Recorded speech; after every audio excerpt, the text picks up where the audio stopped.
members of our work parties, Grazier John Coleman and your dog, fellow trustees and other supporters of the charity. These pasture lands were given to the burgesses of the town around 1260 when the Lord of the Manor, Richard de Clare, Earl of Gloucester and Hertford, fixed his seal to a charter conferring the rights of the burgesses of the town over the lands which included Kingsmere and Portman's Cross, which we now call Freeman's Great Common and Little Common.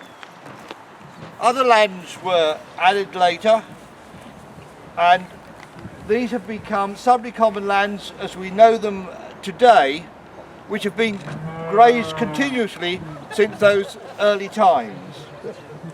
There's always been problems with disputes concerning the grazing on these lands, and there are many newspaper and court records recording this.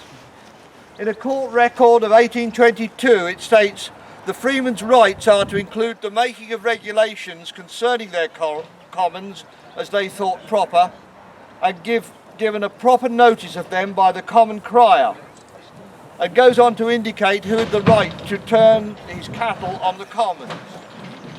And it then appointed the day upon which the cattle should be turned on. We are now regulated in part by guidelines of DEFRA and the EU as to when and how many cattle can graze these meadows, but feel it appropriate every 5 years to have a formal turning on ceremony to continue that tradition of many years ago, when the mayor symbolically views the sward and hopefully pronounces it ready to accept grazing to commence for the forthcoming season. So I'll now invite the mayor to accompany me and to undertake the inspection. Mr. Mayor.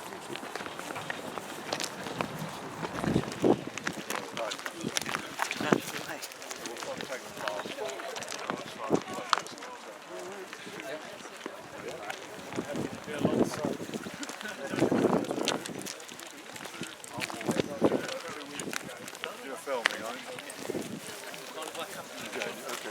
Okay, you